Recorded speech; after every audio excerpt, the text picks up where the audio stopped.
cette équipe du Portugal, mais c'est pas possible. Le même système de jeu qui revient depuis 2017-2018. Les coachs changent, les joueurs ne changent pas. Et c'est toujours la même difficulté, la même galère, les mêmes problèmes, la même déception. Et dire qu'il y en a certains qui les mettaient favoris pour cette Coupe du Monde, hein, je pense pas. Hein, je pense vraiment pas. Cette équipe, elle est dans le mal. Il n'y a rien qui va. Aujourd'hui, trop de meneurs, trop de joueurs qui veulent jouer leur football, aucun ballon intéressant, aucune prise de risque, aucun jeu dans le sens. Il n'y a rien qui va. J'en peux plus. J'en peux vraiment plus. Moi, je suis cette équipe depuis 2004 et j'ai jamais vu ça. J'ai jamais vu ça. Cette équipe, c'est de pire en pire. À chaque fois, on se dit, ça va changer, ils vont tenter quelque chose d'autre, il n'y a rien qui va.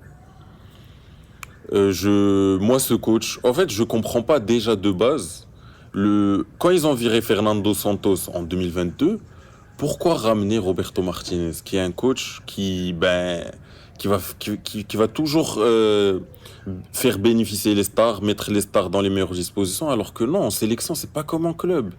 En sélection, faut faire vivre un collectif, faut faire vivre un groupe. Et c'est ça le problème du Portugal. Tous les soi-disant bons joueurs ou qui font une bonne saison en club, c'est eux qui jouent.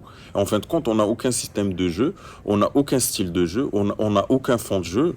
Et c'est trop, c'est trop. Je sais pas comment les Portugais vont réagir. Et j'espère que cette fois, on va pas encore une fois pointer que Ronaldo du doigt parce que vraiment, aujourd'hui, si on doit mettre des problèmes ou mettre le doigt sur quelque chose, Ronaldo, ça arrive vraiment parmi les derniers trucs à pointer. Là, aujourd'hui, il n'y a aucune cohésion. Et honnêtement, le seul bénéfice de cette histoire, c'est peut-être, et j'espère, que Roberto Martinez va redistribuer les cartes et va changer son système de jeu. On a vu à l'Euro 2024, ça n'a pas marché offensivement, et ça refait, et ça refait, et ça refait. Ils veulent quoi?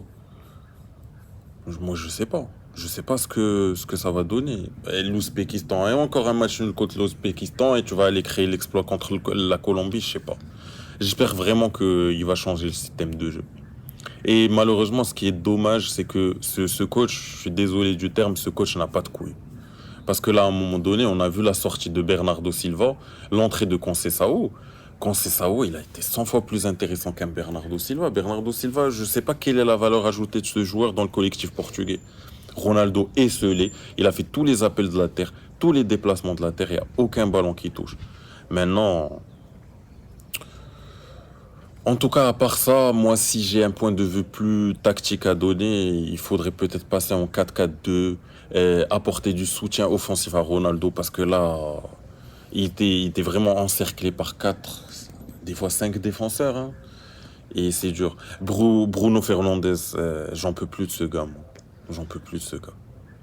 À chaque fois au Portugal, il est là, je temporise, je fais mon football, mais en 90 minutes, aucun ballon intéressant. Le dernier ballon, ils sont 3 attaquants dans la surface, il te fait un ballon en retrait, il le redonne au Congo. Les corners. Les corners, merci, les corners. Il y a tous les corners dans les mains du gardien, alors que c'était le Portugal d'avant. On se rappelle en 2016, quand ils ont gagné l'Euro, c'était un de leurs points forts, les coups de pied arrêtés. Et ils ont beaucoup de joueurs bons dans les duels aériens, bons dans les airs. On a même un João Neves qui te met un but de la tête. Le gars, il fait, je sais pas, 1m70, ça a tout cassé. Et il y a beaucoup de joueurs qui sont bons dans les duels aériens et pourtant Bruno il s'obstine à toucher tous les ballons, à jouer, à faire son jeu. Ah, je sais pas. Je sais pas. J'espère que quand même il y aura une réaction de cette équipe portugaise parce que là, à part dégager en poule ou finir meilleur troisième, hein, je vois pas ce qu'ils vont apporter. Et dans tous les cas, ça ira pas loin. Donc je vais me répéter une dernière fois pour conclure. Le seul bénéfice de ce match nul, et j'espère que le coach aura les couilles de réagir, c'est de changer le système de jeu, de tenter des choses. Comme on dit dans la vie et dans le football, qui ne tente rien n'a rien.